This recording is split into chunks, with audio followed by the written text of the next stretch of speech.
Welcome to empathy classes 247। बच्चों, आज के वीडियो में हम चर्चा करने वाले हैं रिफ्लेक्शन ऑफ लाइट के बारे में। प्रकाश का परावर्तन। प्रकाश का परावर्तन क्या है? तो आइए प्रकाश के परावर्तन को जानने से पहले हम थोड़ी सी चर्चा कर ले रहे हैं प्रकाश के बारे में। प्रकाश क्या है? What is light? प्रकाश क्या है? थोड़ी सी चर्चा। वैसे जनरली रूप से कहा जाए तो हम सभी लोग प्रकाश से परिचित हैं। फिर भी यदि हम एक अंधेरे कमरे में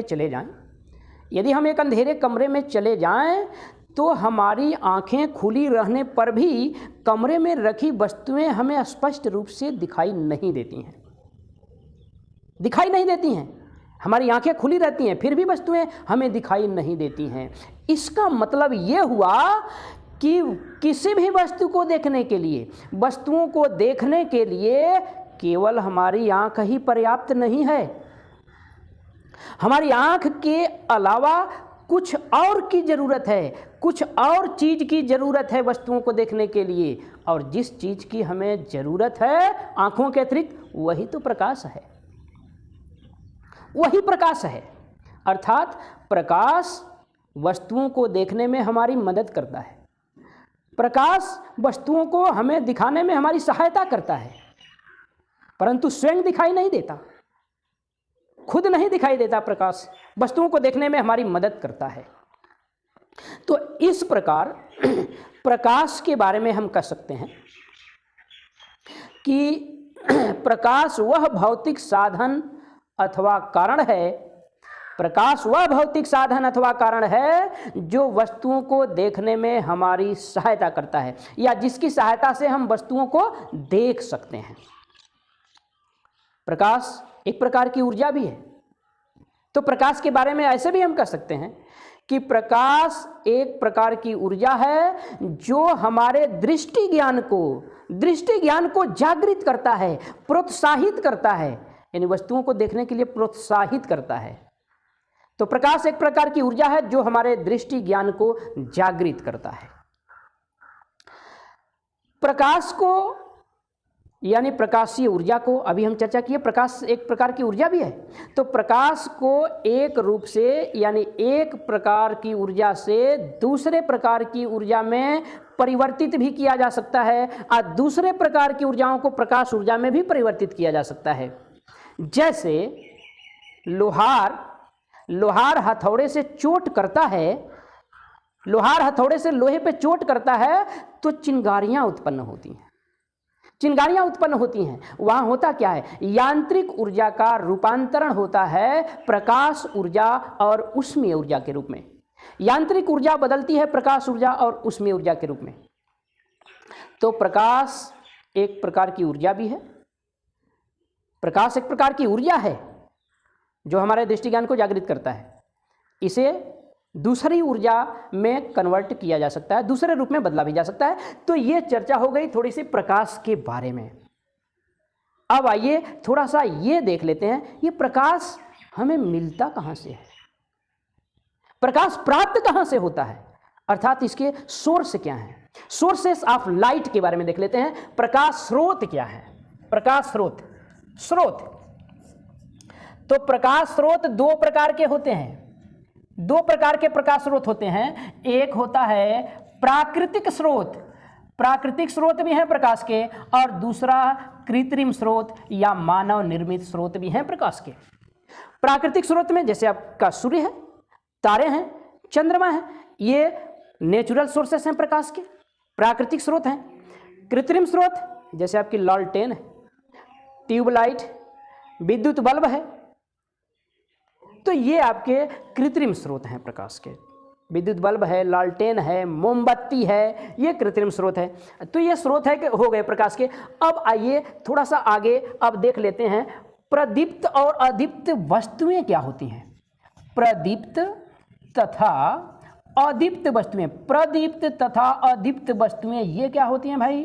प्रदीप्त तथा अदीप्त वस्तुएं क्या हैं, इनके बारे में थोड़ी सी चर्चा हम कर ले रहे हैं। देखिए, तो प्रदीप्त वस्तुएं उन वस्तुओं को कहा जाता है जो स्वयं प्रकाश उत्सर्जित करती हैं, यानी प्रकाश का उत्सर्जन करती हैं, स्वयं प्रकाश उत्पन्न करती हैं, जैसे आपकी लालटेन है, मोमबत्ती है, विद्युत बल्ब है, सूर्य है, तारे हैं, ठीक है। ये प्रदीप्त वस्तुएं हैं जो प्रकाश स्वयं उत्पन्न करती हैं। सूर्य, तारे, मोमबत्ती, लालटेन, ये विद्युत बल्ब, ठीक है, ये प्रदीप्त वस्तुएं होती हैं। अदीप्त वस्तुएं क्या होती हैं? अदीप्त वस्तुएं वे वस्तुएं होती हैं जो स्वयं प्रकाश का उत्सर्जन नहीं करती हैं, बल्कि जब प्रदीप्त वस्तुओं का प्रकाश उन पर पड़ता है तब वो दिखाई देती हैं। तो ऐसी वस्तुओं को अदीप्त वस्तुएं या अप्रदीप्त वस्तुएं भी कहा जाता है। प्रदीप्त, सर ये प्रदीप्त है, प्रदीप्त, प्रदीप्त, प्रदीप्त तथा अदीप्त वस्तुएं। तो ये प्रदीप्त और अदीप्त वस्तुएं हो गई। आइए थोड़ा सा अब हम आगे चल रहे हैं। प्रकाशिक माध्यम क्या होता है? प्रकाशिक माध्यम किसे कहते हैं भाई? प्रकाशिक माध्यम, माध्यम, माध्यम, प्रकाशिक माध्यम। ये देखिए, तो प्रकाश जिन पदार्थों से होकर गमन करता है, प्रकाश जिन पदार्थों से होकर गति करता है, गमन करता है, गुजरता है, उन पदार्थों को कहा जाता है प्रकाशिक माध्यम। प्रकाशिक माध्यम कहते हैं। अब प्रकाश की जो गमन क्षमता होती है, प्रकाश के चलने की जो क्षमता होती है, गति करने की जो क्षमता होती है, वो अलग अलग माध्यमों में अलग अलग होती है। तो प्रकाश के गमन क्षमता के आधार पर ये आपके प्रकाशिक माध्यम जो होते हैं वो 3 प्रकार के होते हैं। यानी प्रकाशिक माध्यमों को हम 3 वर्गों में विभाजित करते हैं। कौन कौन? पहला वर्ग आपका पारदर्शी, पारदर्शी माध्यम, पारदर्शी माध्यम या इसी को कह लेते हैं पारदर्शी वस्तुएं। दूसरा माध्यम आपका अल्प पारदर्शी माध्यम, अल्प पारदर्शी, अल्प पारदर्शी माध्यम या अल्प पारदर्शी वस्तुएं। एक नाम और है इसका, इसी को कह लेते हैं पारभाषक, पारभाषक भी कह लेते हैं, पारभाषक माध्यम भी कह लेते हैं इस माध्यम को। और एक माध्यम और जिसका नाम है अपारदर्शी माध्यम, अपारदर्शी, अपारदर्शी माध्यम या कह लें अपारदर्शी वस्तुएं, अपारदर्शी माध्यम या अपारदर्शी वस्तुएं कह लें। तो आइए देखते हैं पारदर्शी माध्यम क्या होता है। ये आपका ये ट्रांसपेरेंट मीडियम क्या होता है भाई? पारदर्शी माध्यम किसे कहते हैं? तो ऐसी वस्तुएं या ऐसा प्रकाशिक माध्यम जो अपने अंदर से होकर प्रकाश को गुजरने देता है, प्रकाश की अधिकांश मात्रा उस माध्यम से होकर आर पार निकल जाती है। ऐसे माध्यम को कहा जाता है पारदर्शी माध्यम या पारदर्शी वस्तुएं। यानी ऐसी वस्तुएं जिनसे होकर प्रकाश आर पार निकल जाता है, प्रकाश की अधिकांश मात्रा, प्रकाश की अधिकांश मात्रा जिनसे होकर आर पार निकल जाती है, ऐसे माध्यम या ऐसी वस्तुओं को कहा जाता है पारदर्शी माध्यम या पारदर्शी वस्तुएं। जैसे आपका वायु है, जल है, कांच है। वायु, जल, कांच ये आपके पारदर्शी माध्यम होते हैं। अल्प पारदर्शी या पारभाषक माध्यम क्या होता है या अल्प पारदर्शी वस्तुएं क्या होती हैं? तो ऐसी वस्तुएं जिनसे होकर प्रकाश की कुछ मात्रा यानी प्रकाश की आंशिक मात्रा ही आर पार निकल पाती है, ऐसे माध्यम या ऐसी वस्तुओं को कहा जाता है अल्प पारदर्शी वस्तुएं या पारभाषक वस्तुएं या पारभाषक माध्यम। जैसे आपका घिसा हुआ कांच है, घिसा हुआ कांच, ठीक है, घिसा हुआ कांच है, गंदला जल है, तेल लगा कागज है, ये अल्प पारदर्शी या पारभाषक माध्यम कहलाते हैं। अब तीसरा माध्यम है आपका अपारदर्शी माध्यम। अपारदर्शी माध्यम है ये कौन सा माध्यम है भाई? अपारदर्शी माध्यम क्या होता है? अपारदर्शी वस्तुएं क्या होती हैं? तो ऐसी वस्तुएं जो या तो प्रकाश को पूर्णतः अवशोषित कर लेती हैं या प्रकाश को परावर्तित कर देती हैं, ऐसी वस्तुओं को कहा जाता है अपारदर्शी वस्तुएं या अपारदर्शी माध्यम, या ऐसे भी कह सकते हैं ऐसी वस्तुएं या ऐसा माध्यम जिससे होकर प्रकाश आर पार नहीं जा पाता है, यानी प्रकाश की थोड़ी मात्रा भी आर पार नहीं जा पाती है, ऐसे माध्यम को कहा जाता है अपारदर्शी माध्यम या अपारदर्शी वस्तुएं। अपारदर्शी माध्यम या अपारदर्शी वस्तुएं करती क्या हैं? या तो प्रकाश को अवशोषित कर लेती हैं या फिर परावर्तित कर देती हैं। ठीक है, या तो प्रकाश को अवशोषित कर लेती हैं या फिर परावर्तित कर देती हैं। जैसे हमारे देश के सैनिक, हमारे देश के जवान बॉर्डर पर खड़े होकर के सुरक्षा करते हैं, अपने देश की रक्षा करने का काम करते हैं, जवान सीमा पर प्रहरी का काम करते हैं, पहरा देते हैं, तब देश के लोग चैन की नींद सोते हैं। तो जिस प्रकार से हमारे देश के जवान विदेश से आए या कह लें पाकिस्तान से आए सैनिकों को या तो खदेड़ देते हैं या फिर उनको मार देते हैं, सीमा के अंदर घुसने नहीं देते, अंदर नहीं घुसने देते हैं, उसी प्रकार ये वस्तुएं क्या करती हैं, अपने अंदर से प्रकाश को गुजरने नहीं देती हैं, या तो प्रकाश को अवशोषित कर लेती हैं या तो फिर परावर्तित कर देती हैं, घुसने नहीं देती हैं, घुस के निकलने नहीं देती हैं, आर पार नहीं निकलने देती हैं। ये अपारदर्शी वस्तुएं होती हैं, अपारदर्शी माध्यम होते हैं। तो ये प्रकाशिक माध्यम के बारे में थोड़ी सी चर्चा हुई। एक प्रकाशिक माध्यम और सुनिए, फ्री स्पेस जो होता है, फ्री स्पेस जिसे हम सामान्यतया निर्वात कह लेते हैं। निर्वात भी एक प्रकाशिक माध्यम है, निर्वात भी प्रकाशिक माध्यम है, और माध्यम ही नहीं बल्कि एक आदर्श प्रकाशिक माध्यम है निर्वात। निर्वात एक आदर्श प्रकाशिक माध्यम माना जाता है। निर्वात में प्रकाश की चाल जो होती है वो 3 × 10⁸ मीटर प्रति सेकंड होती है। तो ये प्रकाशिक माध्यम के बारे में चर्चा हो गई। अब हम आगे चल रहे हैं। अब आइए जरा देखिए प्रकाश किरण क्या होती है भाई। प्रकाश किरण, प्रकाश किरण किसे कहा जाता है? प्रकाश किरण के बारे में देखिए, रे लाइट क्या है भाई, प्रकाश किरण क्या है? तो किसी समांग माध्यम में या किसी समांग पारदर्शी माध्यम में एक बिंदु से दूसरे बिंदु तक प्रकाश जाता है, एक बिंदु से दूसरे बिंदु तक। तो प्रकाश एक बिंदु से दूसरे बिंदु तक जिस ऋजुरेखीय मार्ग में जाता है, जिस ऋजुरेखीय पथ पर प्रकाश चलता है एक बिंदु से दूसरे बिंदु तक, प्रकाश के उस पथ को ही, प्रकाश के उस ऋजुरेखीय मार्ग को ही कहते हैं प्रकाश किरण। प्रकाश किरण कहते हैं, प्रकाश किरण। यहाँ से यहाँ तक प्रकाश आया तो जिस ऋजुरेखीय मार्ग में ये जा रहा है प्रकाश, इस मार्ग को ही कहते हैं प्रकाश किरण। तो प्रकाश किरण होगी। प्रकाश पुंज क्या होता है? प्रकाश पुंज, प्रकाश पुंज क्या होता है भाई? प्रकाश पुंज, प्रकाश पुंज क्या है ये देखिए। तो एक ही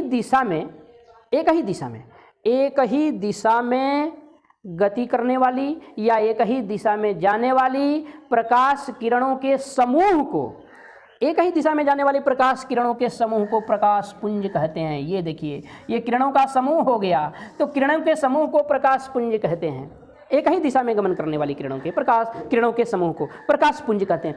प्रकाश पुंज 3 प्रकार के होते हैं, 3 प्रकार के होते हैं प्रकाश पुंज। कौन कौन 3 प्रकार के होते हैं भाई? ये नंबर 1 होता है अभिसारी, अभिसारी प्रकाश पुंज, और होता है अपसारी, अपसारी प्रकाश पुंज, और समांतर प्रकाश पुंज। थोड़ी सी चर्चा हम कर ले रहे हैं इनके बारे में। अभिसारी प्रकाश पुंज, अपसारी प्रकाश पुंज और समांतर प्रकाश पुंज क्या होता है? अभिसारी प्रकाश पुंज, ये देखिए, जब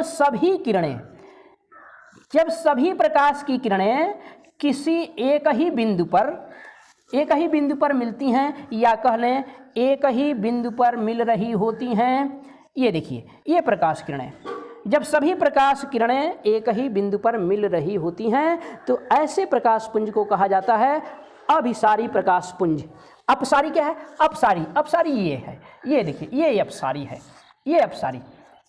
जब सभी प्रकाश किरणें किसी एक ही बिंदु से आ रही होती हैं, किसी एक ही बिंदु से आती प्रतीत हो रही होती हैं, तो ऐसे प्रकाश पुंज को कहते हैं अपसारी प्रकाश पुंज। और समांतर प्रकाश पुंज, ये देखिए, ये समांतर प्रकाश पुंज है, जिसमें प्रकाश की किरणें जो होती हैं वो एक दूसरे के समांतर होती हैं, परस्पर समांतर होती हैं। ऐसे प्रकाश पुंज को कहते हैं समांतर प्रकाश पुंज। तो ये प्रकाश पुंज के बारे में हो गया। अब आइए थोड़ा सा चर्चा कर ले रहे हैं प्रकाश के लक्षण के बारे में, प्रॉपर्टीज ऑफ लाइट के बारे में थोड़ी सी चर्चा कर लेते हैं। प्रॉपर्टीज ऑफ लाइट क्या होती है? प्रकाश के लक्षण क्या हैं? प्रकाश के गुण क्या हैं? क्या विशेषताएं हैं प्रकाश की? Properties of light, properties of light की चर्चा कर रहे हैं थोड़ी सी। प्रॉपर्टीज ऑफ लाइट, ये देखिए, प्रकाश के लक्षण क्या हैं भाई? तो नंबर 1 सुनिएगा ध्यान से, प्रकाश विद्युत चुंबकीय तरंगों के रूप में चलता है। प्रकाश विद्युत चुंबकीय तरंगों के रूप में चलता है। नंबर 2, निर्वात में प्रकाश की चाल जो होती है, निर्वात में प्रकाश की चाल वो 3 × 10⁸ मीटर प्रति सेकंड होती है। निर्वात में प्रकाश की चाल 3 × 10⁸ मीटर प्रति सेकंड होती है। और क्या लक्षण है भाई प्रकाश के, और क्या विशेषताएं हैं प्रकाश की? प्रकाश की एक विशेषता कि प्रकाश सीधी रेखा में चलता है, प्रकाश सरल रेखा में गति करता है। थोड़ा सा एक छोटा सा आपको प्रयोग हम बताना चाहेंगे, थोड़ा सा छोटा सा प्रयोग, बिल्कुल छोटा सा प्रयोग। यदि 3 हम लकड़ी के या किसी चीज़ के भी 3 समान आकार के टुकड़े ले लें और समान ऊंचाई पर छिद्र कर दें, समान ऊंचाई पर उनमें छिद्र कर दें, तीनों में समान ऊंचाइयों पर छिद्र कर दें, और एक टुकड़े के एक छिद्र के सामने अगर कोई मोमबत्ती जलाई जाए तो तीसरे टुकड़े के छिद्र के सामने हम देखेंगे, यदि हाथ अपना लगाएं या कोई भी चीज़ रखें तो उसका प्रकाश उस पर दिखेगा, मोमबत्ती से जो उत्पन्न हुआ प्रकाश दिखेगा। अच्छा, अब यदि बीच वाले टुकड़े को या किसी एक टुकड़े को ऊपर या नीचे कर देते हैं तो अब लास्ट वाले छिद्र के पास देखेंगे तो प्रकाश महसूस नहीं होगा। तो इस प्रकार से यह सिद्ध हो जाता है कि प्रकाश सीधी रेखा में चलता है। तो प्रकाश सीधी रेखा में गमन करता है। और क्या विशेषताएं हैं और क्या लक्षण हैं प्रकाश के? तो प्रकाश जब किसी ठोस या द्रव के तल से टकराता है तो उसमें परावर्तन हो जाता है, यानी प्रकाश में परावर्तन की घटना होती है। प्रकाश का परावर्तन होता है। प्रकाश का क्या होता है? परावर्तन होता है, जिसके बारे में हम आपको अभी बताने वाले हैं, प्रकाश का परावर्तन। तो परावर्तन होता है प्रकाश में। और क्या होता है भाई, और क्या लक्षण है प्रकाश के? प्रकाश जब एक समांग पारदर्शी माध्यम से दूसरे पारदर्शी माध्यम में प्रवेश करता है तो दोनों माध्यमों के पृथककारी पृष्ठ पर अपने मार्ग से विचलित हो जाता है। इस घटना को कहते हैं प्रकाश का अपवर्तन, जिसे आगे हम आपको बताएंगे। यानी प्रकाश में अपवर्तन की घटना भी होती है, प्रकाश का अपवर्तन होता है। और क्या लक्षण है प्रकाश के भाई? और क्या लक्षण है प्रकाश के?